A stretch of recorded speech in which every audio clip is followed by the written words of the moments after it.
Hello students, मैं विशाल गुप्ता आपका teacher. कैसे हो आप सब स्टूडेंट्स? इस वीडियो में मैं आपको बीकॉम का जो सब्जेक्ट है ऑडिटिंग एंड सेक्रेटरियल प्रैक्टिस, उसका चैप्टर ऑडिट प्रोग्राम आगे कंटिन्यू कराने जा रहा हूं। स्टूडेंट्स, ये इस चैप्टर की लास्ट वीडियो है और इससे पिछले वाले टॉपिक मेरे चैनल पे अपलोडेड हैं। आप प्लेलिस्ट में जाके अपना कोर्स कंप्लीट कर लीजिए। तो चलिए स्टार्ट करते हैं इसका topic, procedure of audit. So after preparation of the audit it needs to be decided What method of work should be adopted। जब हमने ऑडिट के काम को प्लान कर लिया, अब हमें ये ज़रूरत है कि किस तरीके से वो काम किया जाएगा। ठीक है, truly speaking no hard work and fast rule or a method can be laid on.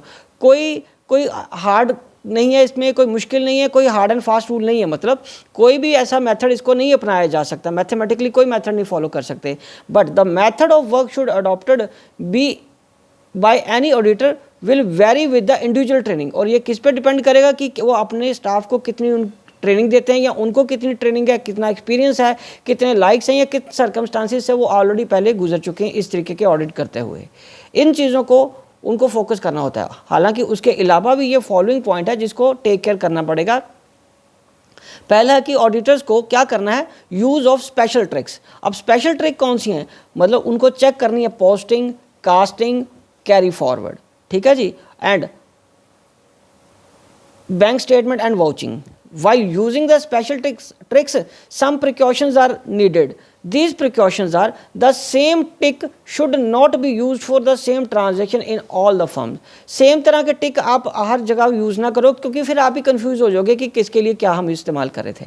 The system of tick adopted shouldn't be explained to the client staff. और आपने किस तरीके का सिस्टम अपनाया हुआ टिक्स करने के लिए, ये स्टाफ, क्लाइंट के स्टाफ को पता ना चलने दो। ठीक है, different colours should be use to distinguish periods.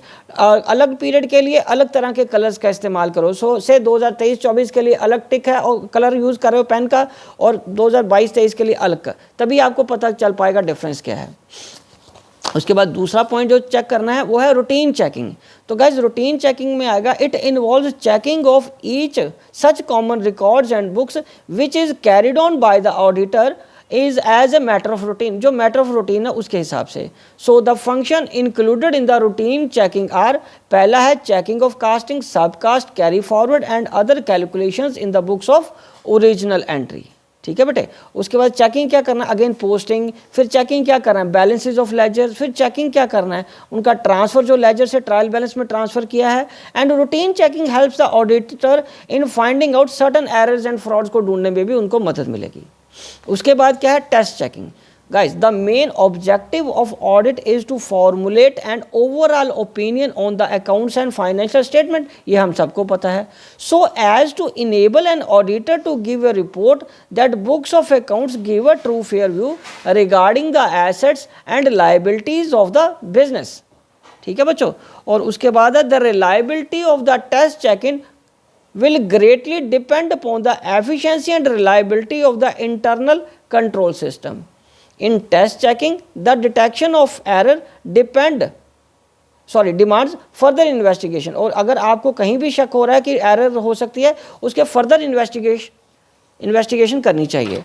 And only if, अगर ऑडिटर सेटिस्फाई हो जाता है that the mistake was unintentional, यहाँ कोई गलती हुई है वो अनइंटेंशनल हुई है और चांसेस ऑफ रेपिटेशन इज निल, और ये दोबारा ऐसी गलती नहीं होने के चांसेस है, he can proceed with the test audit. वो टेस्ट ऑडिट भी कर सकता है। In addition of this, the following points should be taken into special attention. पहला है, test checking should be used in such a fashion that staff of the client cannot understand it. Test checking इस तरीके से होनी चाहिए कि जो client का स्टाफ है उसको पता ही ना चलने दो कि आप उनकी चेकिंग स्पेशल तरीके से कर रहे हो। Test checking applied during 1 year should be kept in mind while preparing the audit program of the next year। मतलब जब आप इस साल का ऑडिट प्रोग्राम बना रहे हो तो माइंड में रखना कि पिछले साल कैसे ऑडिट किया था आपने, क्या क्या टेस्ट चेक्स किए थे।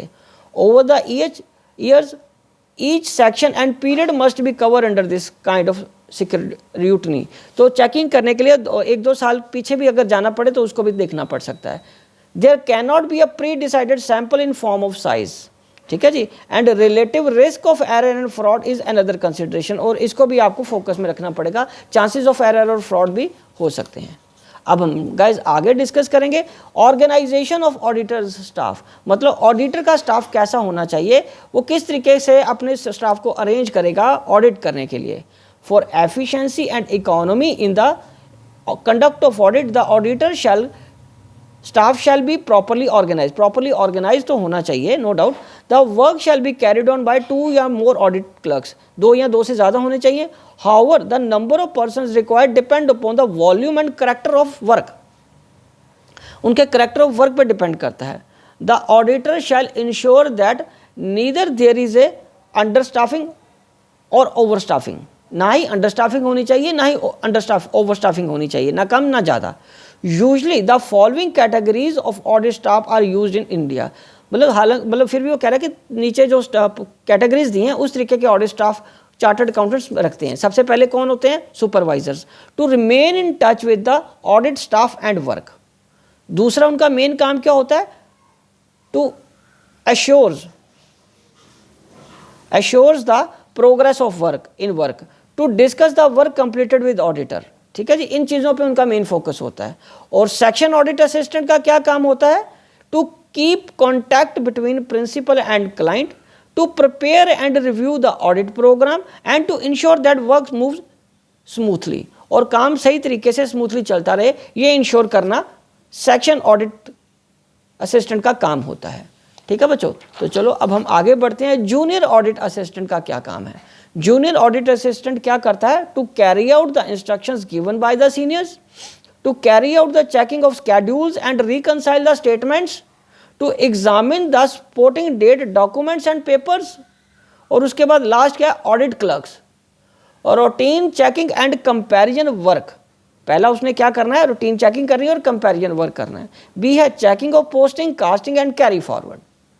ठीक है बच्चे, ये सारा काम करना है ऑर्गेनाइजेशन में, ये कैटेगरीज होंगी ऑर्गेनाइजेशन ऑफ ऑडिट स्टाफ में। तो गाइज इसी के साथ ये टॉपिक भी कंप्लीट होता है, चैप्टर भी कंप्लीट होता है, और मैं ये वीडियो यहीं कंक्लूड करता हूँ। आई होप कि आपको अच्छे से समझ आ गया होगा। आप इसी तरह मेरे चैनल को सब्सक्राइब करके वीडियोस देखते रहिए और अपना कोर्स कंप्लीट करते रहिए। Wishing you good luck.